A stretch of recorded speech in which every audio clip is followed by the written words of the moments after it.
আব্বু অনেক বছর হয় একটা কর্পোরেট অফিসে জব করে। অফিসের বস অন্য কলিগদের চেয়ে হঠাৎ আব্বুকে একটু বেশি সুযোগ সুবিধা দিচ্ছে। আব্বু প্রথমে বুঝতে পারল না, ভাবতো কাজ ভালো লাগে তাই বস তাকে পছন্দ করে। তবে ধীরে ধীরে বুঝতে পেরেছে আসল কারণ। অফিসের একটা পার্টিতে আমাকে একবার নিয়ে গিয়েছিল, তারপর থেকেই এই আলাদা আপ্যায়ন। সেই পার্টির রাতে আমাকে পরিচয় করিয়ে দিয়েছিল বসের সঙ্গে। ভিড়ের মধ্যে কখন যে আমার কাছ থেকে আমার নাম্বারটা নিয়ে নিয়েছিল আব্বু বুঝতে পারেনি। তারপর থেকে আব্বুর অগোচরে আমাদের মধ্যে কথা হতো। মাস দুয়েক পর একদিন আমার ফোন চেক করে তো আব্বুর মাথা উল্টে গেল। আমাদের মধ্যে সম্পর্ক অনেক দূর এগিয়েছে।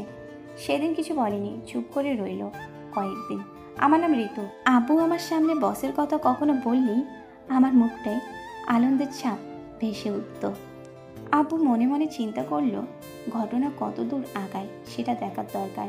একদিন বসকে বাসায় দাওয়াত করলেন। আমাকে বলার পর আমি অতি উৎসাহ নিয়ে সব কাজ শুরু করে দিলাম। সেই দিন দুপুরে বস দাওয়াত খাওয়ার জন্য আসার আগে আব্বু হঠাৎ আমাকে বলল, হঠাৎ তাকে একটা কাজে বাইরে যেতে হবে। আব্বুর বন্ধু খুব অসুস্থ হয়ে পড়েছে, তাই আমি যেন বসকে একটু আপ্যায়ন করি। তার ফিরতে রাত হবে আজ। আমি রাজি হয়ে বললাম, তুমি টেনশন করিও না, আমি সব ম্যানেজ করে নেব, কোনো সমস্যা নেই। আব্বু বাসা থেকে বের হওয়ার আগে বলল, দরজাটা খোলা রাখিস, বাসায় পোষা বিড়ালটাকে সকাল থেকে দেখছি না, না হয় খিদে পেলে ঘরে আসতে না পেরে কোথায় না কোথায় চলে যায় ঠিক নেই। আসলে আব্বুই বিড়ালটাকে সরিয়ে রেখেছিল যাতে এই অজুহাতে দরজাটা খোলা রাখা যায়। এমনিতে আমাদের বাসায় কখনোই কেউ আসে না। আব্বু দুপুরের একটু পরে বাসার দিকে আসা শুরু করলো। এখনই উপযুক্ত সময়। আব্বু ভাবলো খাওয়া দাওয়া নিশ্চয়ই এতক্ষণে শেষ হয়ে গেছে, আমি কি করছি তা দেখতে।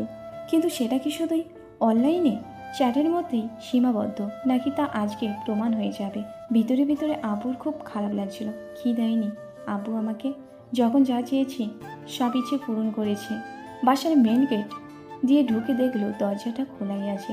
দরজার সামনে পালিশ করা দামি একজোড়া জুতো।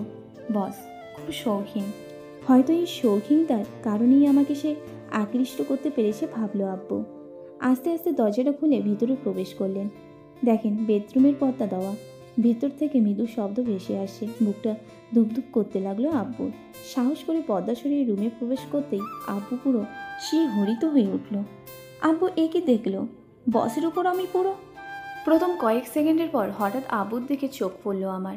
কিন্তু যে পরম সুখ আর শান্তিতে ছিলাম হঠাৎ করে তা থামিয়ে দেওয়ার উপায় নেই। তবে চেহারায় ভয়ের ছাপ ফুটে উঠলো আমার। কি রেখে কি করবো বুঝে উঠতে পারলাম না। বস আব্বুকে দেখে তড়িঘড়ি করে খাটের আরেক পাশে সরে পড়ল। আব্বুর হঠাৎ কেন যেন দৃশ্যটা দেখে ভালো লাগা শুরু করলো। রাগের বিপরীতে আব্বুর অশান্ত মনটা শক্ত হয়ে উঠল। মুখে হালকা হাসির রেখা ফুটে উঠল আব্বুর।